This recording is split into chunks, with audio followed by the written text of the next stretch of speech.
여름이 되면 제 자신부터 자꾸 게을러지기 쉬운 것 같아요. 또 덥다는 핑계로 나도 모르게 육신도 게을러지기 쉽고 또 영적인 생활도 게을러지기 쉬울 때를 생각해 보면서 개미에 대한 이야기를 좀 드리고자 합니다. 어느 누구도 빈궁하기를, 가난하고 궁하기를 원하는 사람은 아무도 없습니다. 여기 물어보십시오. 나 빈궁하기를 원해 하는 사람은 아무도 없죠. 다 풍부한 삶을 원하고 있지만 그러나 그것이 저절로 이루어지는 것은 아닙니다. 그런데 오늘 개미를 보게 되면 개미는 제일 작은 곤충입니다. 여러분, 개미 밟으면 찍 하는 소리 납니까? 정말 작은 개미, 정말 작은 개미지만 그 작은 개미가 빈궁을 이기고 풍부함을 산다는 거, 이걸 보면서 나는 개미같이 걸음도 빠르지 못하고 덩치도 작고 능력도 부족하다, 그리고 나는 못해, 이렇게 우리가 변명하지 못하는 것은 개미를 보면서 야, 개미의 어떤 면이 저렇게 빈궁과 궁핍을 이기게 만드느냐, 그리고 나는 개미처럼 여러 가지 모양의 가진 것이 능력이 작다고 할지라도 이 개미가 어떻게 이 빈궁하지 않는 풍부한 삶을 누리냐는 것을 우리가 배울 필요가 있다는 거죠. 그래서 오늘 6절에 보면 우리 함께 읽어보겠습니다. 6절입니다. 게으른 자여, 개미에게 가서 그하는 것을 보고 지혜를 얻어라. 이 게으르다는 말은 문자적으로 보면 나태하고 빈둥빈둥 거린다는 거예요. 나태하고 빈둥빈둥 거리는데 왜 그럴까요? 일을 안 하고 싶어서 그런 건 아닐까요? 일들을 하려고 하다 보면 이런저런 어려움에 부딪히고 또 실패하고 낙담하다 보면 자기도 모르게 용기를 잃어버리고 자신감을 잃어버리고, 그러다 보니까 나도 모르게 내가 게으른 자로 그래 바뀌어져 있는 겁니다. 자, 그런데 그 개미를 보면서 뭔가를 느끼라는 거죠. 솔로몬은 이 개미를 보고서 지혜를 배우게 되었다는 겁니다. 야, 이 개미를 보니까 뭔가 내 속에 어떻게 하면 빈궁을 이겨낼 수 있는 풍부한 삶을 살 수 있을까, 그것을 배우게 된 것입니다. 자, 그러면서 솔로몬은 빈궁한 사람들의 종말, 궁핍한 사람들의 종말에 대해서 오늘 11절에 이렇게 말씀하고 있습니다. 자, 함께 읽겠습니다. 내 빈궁이 강도같이 오며 내 곰핍이 군사같이 이르리라. 빈궁이나 곰핍이나 이 히브리의 단어는 결핍하다 하는 단어에서 나온 거예요. 그래서 늘 이야기 드리지만 히브리 말은 강조용법이 따로 없어요. 비슷한 단어를 나열함으로써 강조하는 겁니다. 빈궁은 가난할 빈자에다가 궁할 궁자, 아주 강하고 그리고 뭔가 가난하고 궁한 것, 부족한 걸 말하고, 곰핍이라는 것은 곤란한 어려움과 결핍을 말해요. 자, 어쨌든 빈궁과 곰핍은 우리 삶에 아주 힘들고 어렵고 가난하고 견디기 힘든 그런 상황을 말합니다. 자, 근데 문제는 이것이 강도나 군사같이 온다는데, 강도가 내가 오늘 당신 집 강도질하러 가겠습니까? 선전포고하는 강도가 되어 있습니까? 전쟁하면서 내가 당신 나라를 언제 어느 시간에 쳐들어가겠다고 미리 선전포고하는 나라가 되어 있습니까? 예상하지 못하는 시간에 준비되지 않는 상황에 갑작스럽게 강도처럼 군사처럼 이렇게 되게 빈궁과 곰핍이 온다는 거죠. 누구에게요? 게으른 자에게. 자, 그렇다면 정말 개미라는 것이 치극기 작지만 보잘것없지만, 그렇다고 개미가 농사 짓는 것도 아니잖아요. 그러잖아요. 그 사냥하는 것도 아니잖아요. 그럼에도 불구하고 어떻게 그가 이 빈궁하지 않고 곰핍하지 않는 삶을 누릴 수 있는가? 한 세 가지로 생각해 보려고 합니다. 자, 첫 번째는 즐겁게 일하라는 겁니다. 7절 말씀을 우리 함께 읽겠습니다. 개미는 두령도 없고 간역자도 없고 통치자도 없어되 없다, 없다, 없다. 이 세 번 강조하고 있죠.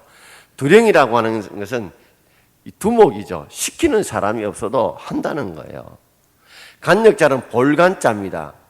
그리고 시킬 역자예요. 그러니까 누가 보고 일을 시키는 사람이 없어요. 그리고 통치자는 그 모든 일을 딱 집권하는 왕과 같은 권력을 가진 자를 말하죠. 이 말을 다르게 표현한다면 계미라고 하는 것은 시키는 사람도 누가 쳐다보는 사람이 없어도 자기 스스로 맡겨진 일은 최선을 다해서 일한다는 말이에요. 이 말을 좀 다르게 부인한다면 누가 보든지 안 보든지 보면 열심히 일하고 안 보면 대충 하고 남이 시키면 하고 안 시키면 안 하고 이런 것이 아니라 자기 스스로 그 일을 즐겁게 일을 하는 것이 바로 계미의 특성입니다. 계미를 보시면 자기 맡겨진 일은 누가 보든지 안 보든지 아주 열심히 일하는, 최선을 다해 일하는 것이 바로 계미의 특징이라는 말이죠. 여러분, 우리가 살아가면서 여러분들이 다 해야 될 일이 있습니다. 여자들 같으면 뭐예요? 주부들 같으면 밥하고 빨래하고 설거지하고 아이들 뒤치까지 하고 한 지겹습니까, 여러분? 그잖아요. 짜증나잖아요. 이 고급 인력이 이 단순 노동만 이 수십 년째 해도 대접받지 못한다는 그런 억울함도 있잖아요. 그러나 이왕 하는 거 즐겁게 하라는 거죠. 즐겁게. 목사가 되면 어쨌든 목회를 하면서 그중에서 설교해야 되는 일은 목사에게 참 부담이 됩니다. 참 부담이 돼요. 보통 정교인 수양에 가면 그 담임 목사가 설교를 안 합니다. 외부 강사를 모시고 와서 설교를 해요. 왜? 그 설교 준비한다는 것이 수양이 부담이 된다는 거예요. 요사이는 특별 새벽기도 하면 거기에 담임 목사님 하루 정도만 하지 나머지는 외부 강사를 다 모십니다. 그만큼 설교를 준비하는데 부담이 돼요.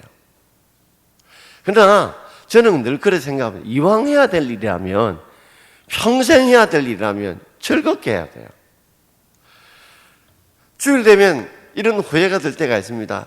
미리 설교를 좀 더 준비하고 기도하고 그리고 성도를 체크하고 연락하면 막 주일이 좀 기다려지고 사모될 건데 막 이것도 못하고 저것도 못하고 서로 미루다 설교 준비하다가 또 연락도 못하고 기도하고 또 못하고 이것도 하고 저것도 못하고 이래 어영부영하다가 시간 다 보내고 나면 주일 되고 나면 좀 더 기도할 걸, 좀 더 한 번 더 전화 연락할 걸, 문자 보낼 걸, 설교 준비 좀 더 할 걸. 그러니까 주일날 후회가 된단 말이에요. 그러니까 또 주일날 되면 토요일날 또 그렇게 보내는 거야. 여러분, 수업 시간에 가보면 수업 시간에 좀 내가 예습을 탁 해가면 저도 기억이 나요. 예습은 잘 안 했지만 예습을 하면 그날 꼭 자랑하고 싶은 알량한 마음이 들어요. 그래서 뭔가 자꾸만 질문하려고 시키면 막 손들어가 대답하려고 실판에서 풀사람하면 막 나와. 공부를 안 하면 예습을 안 하면 못 하는데 예습을 하고 이러면 가서 뭔가 자꾸만 수업 시간에 손들고 질문하고 싶고 대답하고 싶은 마음이 생기더라고요. 미리 이왕 할 거 설교 준비를 철저히 잘하면 주일날 설교할 때 성도들에게 말씀을 전하고 싶은 그런 즐거운 마음으로 설교를 해야 목사도 은혜 받고 성도도 은혜 받는데 어쩔 수 없이 닥쳐서 한다면 서로 간에 은혜 못 받는 거예요. 글레벤 에케린이라는 사람이 즐겁게 일하라는 이 책에서 그는 이런 말을 했어요. 같이 읽어볼까요? 자신이 해야만 하는 일을 하고 싶은 일로 바꿔라. 그리고 그것에 올인해라. 이 사람이 미국 사람들 중에 아주 성공했던 한 100명을 추려서 그들이 어떻게 성공하게 된 비결이 뭐냐, 성공했던 그 일화들을 나열하면서 그 중에 보면 농구 황제였던 마이클 조단이라든지 그리고 토크쇼 진행 오프라 윈프리라든지 피터 드러 같은 여러 아주 세계적인 성공한 인물 100명을 놓고 그들이 어떻게 과연 성공했는가 그 성공 일화들과 성공 비결을 하면서 가장 중요한 그들의 공통점이 뭐냐면 해야 될 일에 대해서 그들은 하고 싶은 일로 바꿨다는 거죠. 하고 싶은 일로. 그리고 그 일에 사랑에 빠져서 마치 연애하듯이 그게 올인을 했다는 거죠. 그랬더니 그들의 삶이 성공하는 삶들로 만들어져 가더라는 겁니다. 여름철에 식당에서 참 우리 식사 준비한다고 애쓰시는 여러분들께 또 설거지 여러분께 너무 고마운 마음 들어요. 근데 팀장 하시는 그 사람들이 하시면 몸이 아프다가도 1년 동안 그 힘든 일이지만 하고 나면 오히려 컨디션이 좀 몸이 좋아진다는 거예요.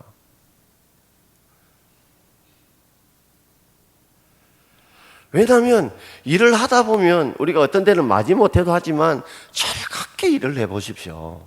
그러면 그것이 보람이 되고 기쁨이 됩니다. 같은 일이라도 해야 한다면 어쩔 수 없이 하는 거하고 내가 즐겁고 기쁘게 하는 거하고는 다르거든요. 다르거든요. 어느 분이 묻더라고. 목사님, 8월 14일이 임시공휴일인데 그리고 그때 우리가 13일 날 제주도에서 돌아오잖아요. 그날 금요기도회 합니까 안 합니까? 누가 미리 묻더라고요. 얼마나 궁금하시겠어요. 그래서 저도 고민을 많이 했죠. 그래서 오늘 사실은 임시당일 해가지고 결정하려고 하다가 교육자들하고 우리는 하기로 했습니다, 여러분. 예. 왜냐하면 안 가시는 분들이 더 많으세요. 안 가시는 분들이 더 많고요. 그날 임시공휴일이지만 저희들은 또 그날 점심때 이후로 나와서 또 교육자들은 성도들 좀 챙기자. 왜냐하면 못 가시는 분들이 많은데 그분들을 우리가 좀 챙기고 돌봐야 안 되겠나. 그래서 당해야 할 이유가 없어져서 안 했습니다. 다음 주 금요일은 금요기도 합니다. 예, 뭐 안 오셔도 괜찮아요. 뭐 있는 분만 가지고 해도 돼요. 그러면서 제 마음속에 미리 설교 준비를 제가 해놓고 가려고 그래요. 예, 해놓고. 왜냐하면 해놓고 가지 않으면 돌아오면서 얼마나 걱정이 되죠. 금요일인데,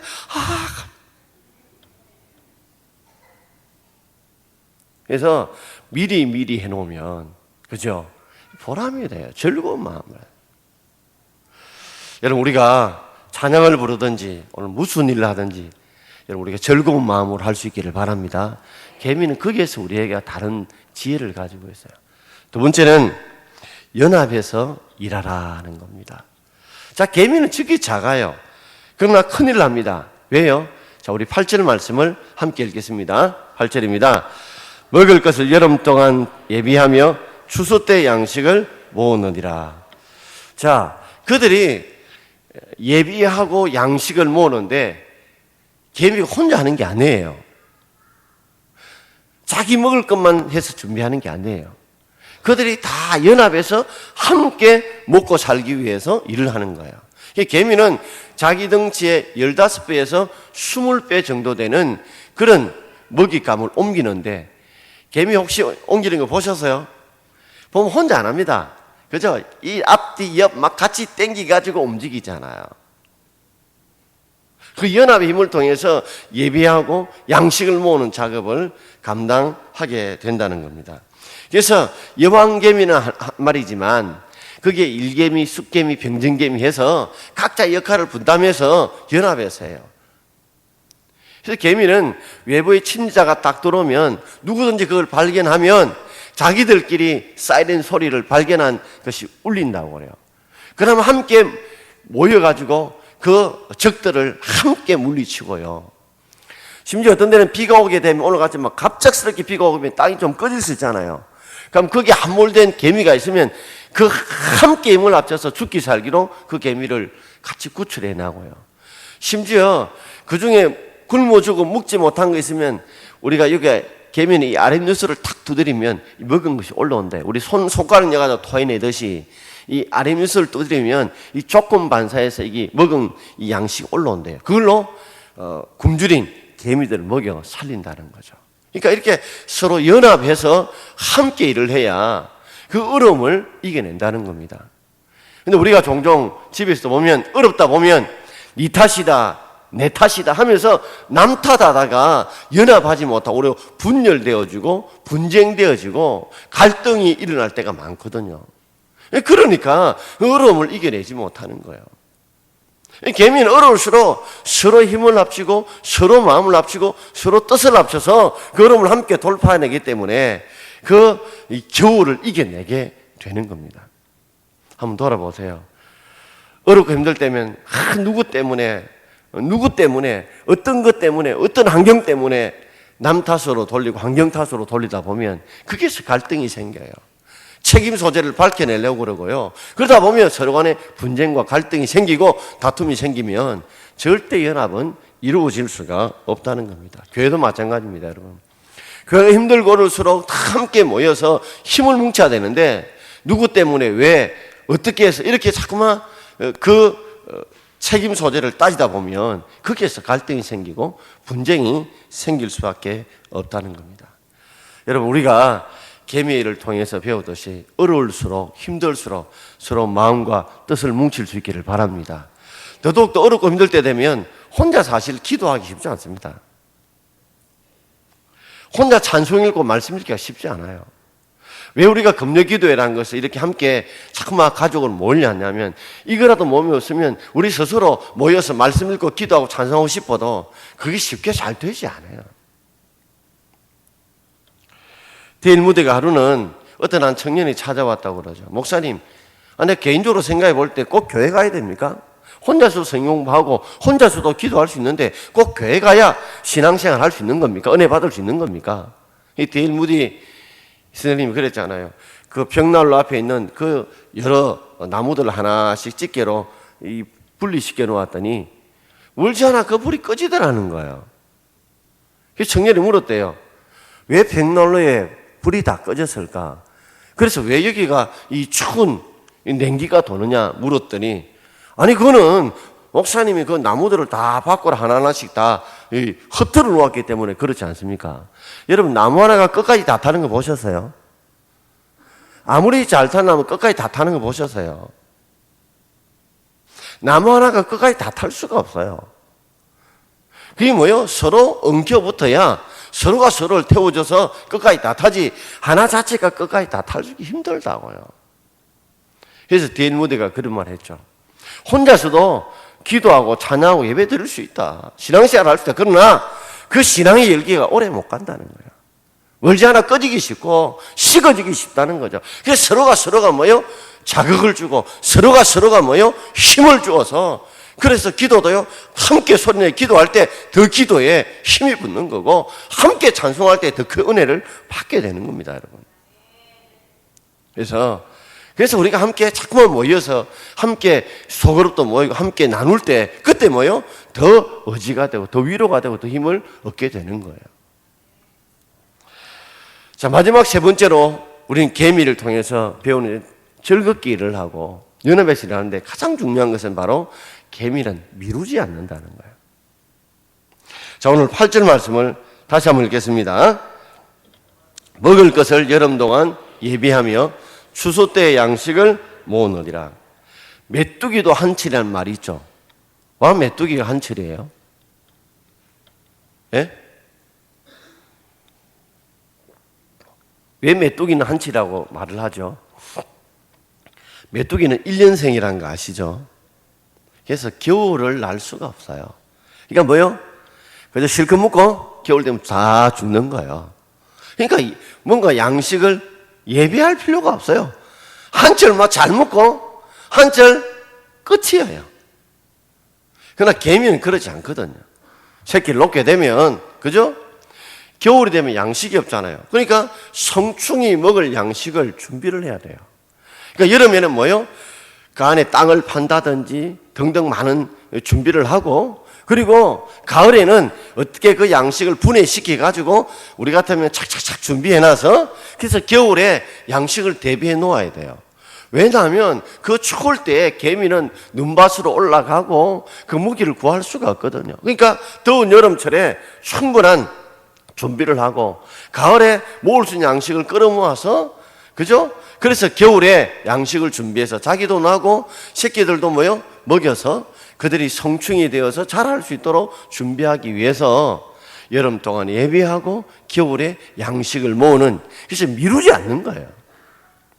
왜냐하면 분명히 인생에 겨울이 온다는 거죠.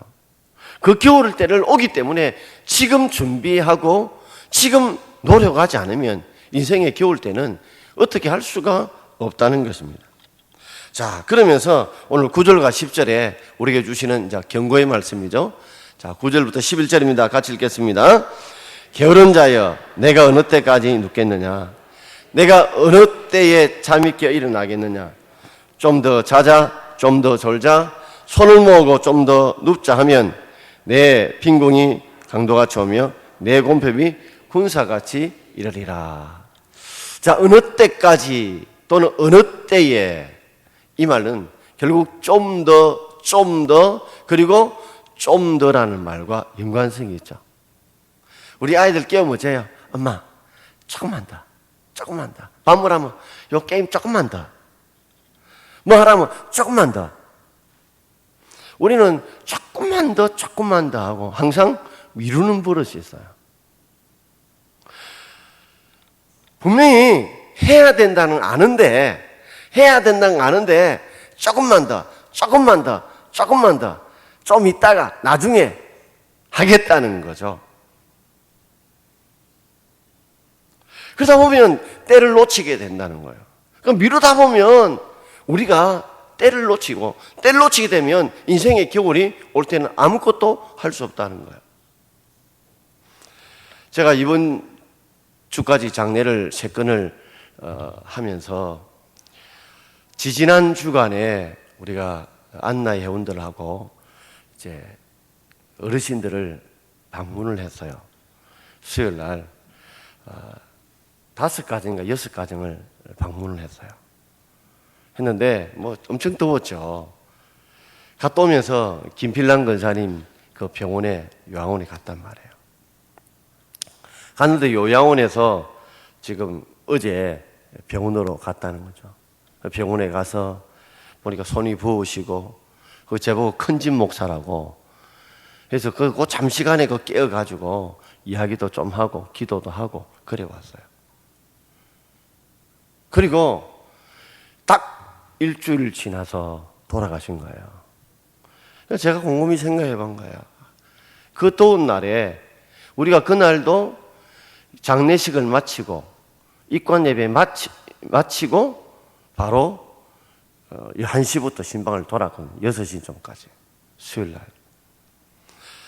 그때 내가 안 갔으면 참 내 마음속에 참 많이 평생에 내가 후회가 됐을 거다. 왜냐하면 집 앞에 가서도 신방을 못 했거든요. 왜냐하면 혼자서 그 문을 열어줄 수가 없어요. 아들이 열어줘야 되거든요. 전화를 해서 집 안에 있다는 걸 알아도 나오지를 못해서 신방을 할 수 없는 거예요.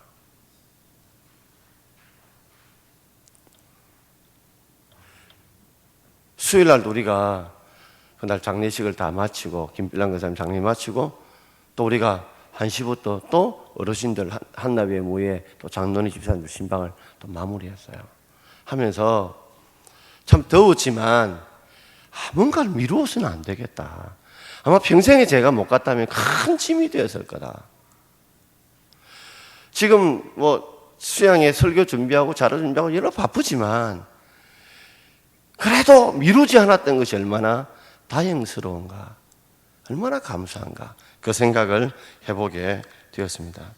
여러분, 미는 잠꾸러기다. 미는 잠이 많다지만 그것도 잠이 부족한 사람 말이지 잠이 는다는 거 아시죠? 그러니까 게으른 자의 특징은 자꾸만 이 핑계를 하고 미룬다는 거죠. 그리고 그러다 보니까 결단력이 없어요. 딱 해야 될 때 결단을 못하는 거죠. 마시멜로 이야기 아시죠? 그게 보면 이런 이야기 나오죠. 이 나뭇잎을 타고 개구리 3마리가 이 강을 흘러 내려가고 있었어요. 이제 바다 한가운데 있었는데 이제 이 나뭇잎에 이게 큰 나뭇잎에 개구리 3마리가 타고 있었는데 한 마리가 그래서요. 도저히 더워서 못 견디겠다. 난 여기 빠져야 되겠다. 도저히 못 견뎌. 나 빠져야 되겠다. 그러면서 거기 이런 질문이 나와요. 그렇다면 남아있는 개구리는 몇 마리였을까요? 몇 마리겠어요?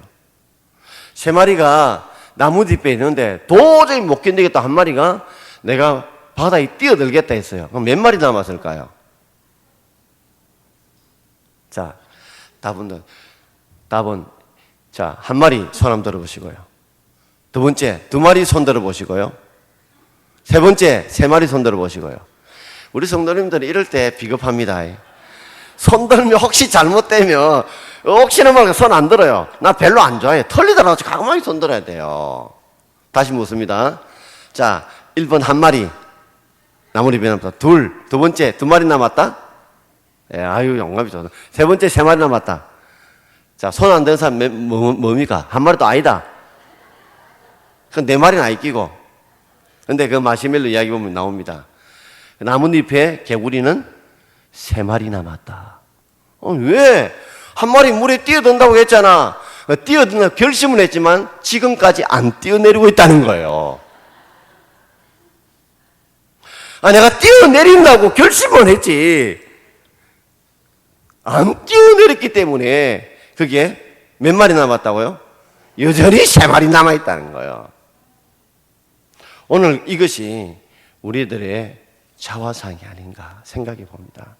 여러분, 그래서 죽으면 죽으래 이를 각오를 가지고 미루지 말고 여러분 결단할 수 있기를 바랍니다. 예, 밥 먹으면 밥상냐 바로 딱 옮기고 설거지 바로 해보고 이게 편한데 미루다 보면 이왕할 거 힘들잖아요.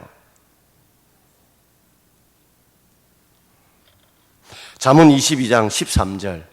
자, 같이 읽겠습니다. 잠언 22장 13절입니다. 불의한 자의 경영은 풍부함이 이를 것이나 조급한 자는 궁핍함에 이를 따름이니라. 불의한 자의 경영은 풍부함이 이르지만 조급한 자는 궁핍함에 이른다 그랬습니다. 여러분, 부지런한 거하고 조급한 건 다릅니다. 자, 미루지 않고 열심히 해요. 그까지는 좋아요. 그런데 조급하면 안 돼요. 조급하면. 어떤 아이가 암탉이 이제 병아리를 품고 있으니까 병아리가 나올 것이라고 알을 품고 있는 암탉을 계속 쳐다봤어요.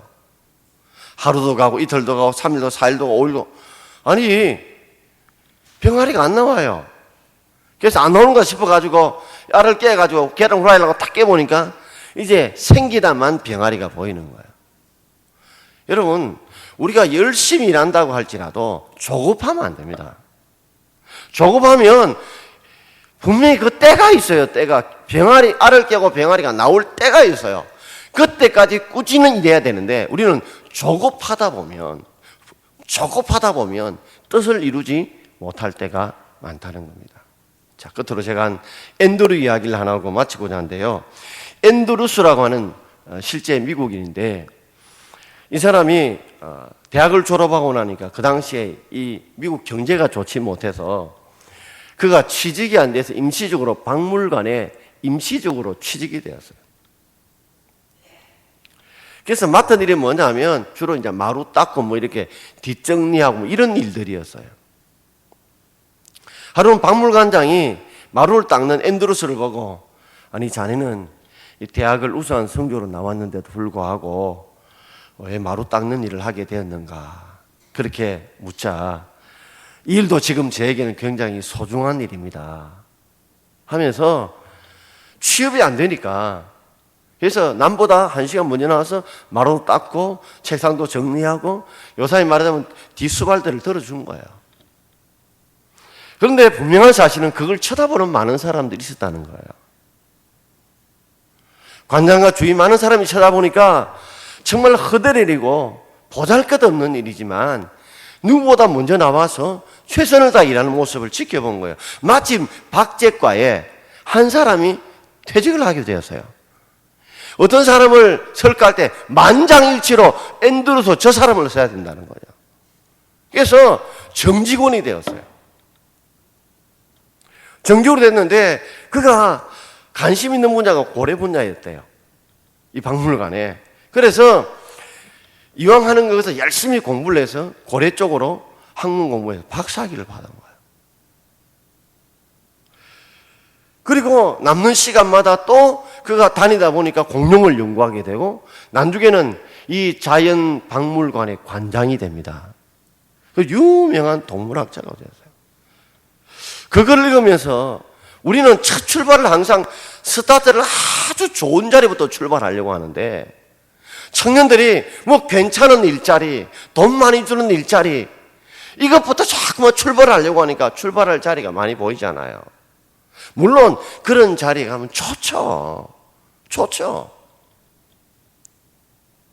그러나 어쩌면 우리 상황 속에서 힘든 자리에 어떤 때는 보잘것없는 자리에 우리가 그게 들어간다 할지라도 우리가 이 일을 하면서 미루지 말고 그죠? 즐겁게 그리고 내가 맡겨질 일을 최선을 다하다 보면 분명히 지켜보는 사람들이 있습니다. 제가 지금도 기억이 나는데 그때 여전사님을 우리가 뽑을 때였어요. 면접을 많이 봤는데 그때에 보통은 이제 이 면접을 보고 누굴 한번 뽑으면 이제 어느 분이 되셨습니다. 그런 건 안 할지라도 안 되신 분들에게 이제 문자를 내어주면 전화를 해드려요. 그래서 보통 그러면 누가 뭐 문자를 주거나 찾아오는 일이 없어요. 근데 그분은 찾아오셨어요. 여자분인데 이혼하신 분이셨어요. 근데 목사님이 이혼했지만 자기의 아픈 사정을 들어준 것이 너무 고맙고 안 됐지만 걔도 가능성에 대해서 용기와 힘을 주신 거 감사합니다 해서 그가 이 과일 주스 한 통을 들고 오셨어요. 제 머릿속에 굉장히 좋은 인상으로 남아 있었어요. 그리고 마침 평안교회 그때 김정은 목사님 그때 마침 전도사 한 사람이 필요하다 여전사님이 제가 그분을 소개해 주셨습니다. 이분은 혼자 이혼했고 경력이 없지만 내가 여러 사람들을 봤는데 떨어졌다고 찾아와서 자기 이야기를 들어주고 전화해 고맙다고 찾아온 처음이었다.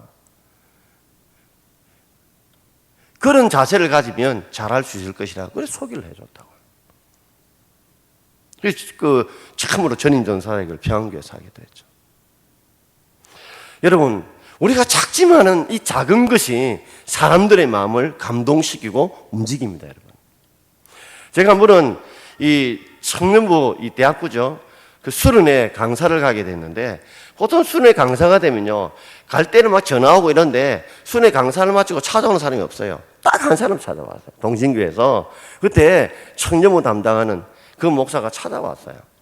목사님 수련회 와주셔서 너무 말씀 전해서 고맙습니다 하고 찾아왔어요. 제가 감동을 했어요. 그래서 제가 당신에게 내가 해줄 수 있는 것을 해주겠다. 뭘 해주면 좋겠냐? 목사님 설교를 어떻게 하시는지. 보통 우리 부교육자에도 다 가르쳐주지만 비법은 안 가르쳐줍니다, 여러분. 마지막 소스 만드는 이런 거는 안 가르쳐줘요. 몇 대 몇 선. 근데 제가 그분한테는 다 가르쳐줬어요.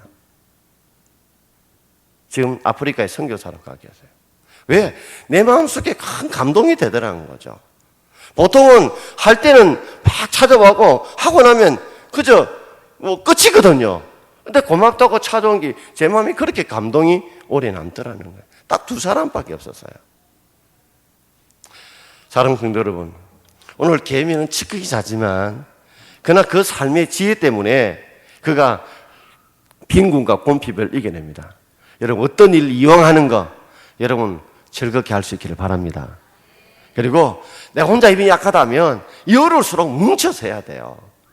연합해서 내 혼자 잘한다고 되는 게 아니에요. 교회 부흥, 부서의 부흥 여러분 혼자 잘한다고 되는 게 아닙니다. 성도님들이 안 도와주면 절대 안 돼요. 그리고 세 번째 중요한 건 미루지 마세요. 미루면 아무것도 못합니다.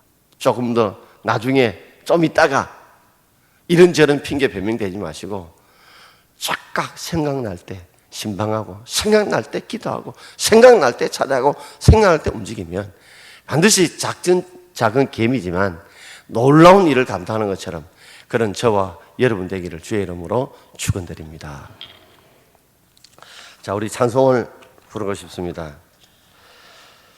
특별히 나는 행복해요 이 찬송을 부르고 싶은데요.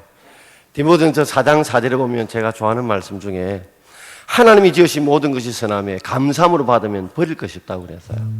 그러니까 감사함으로 받기만 하면 버릴 것이 없듯이 이왕 하루 사는 거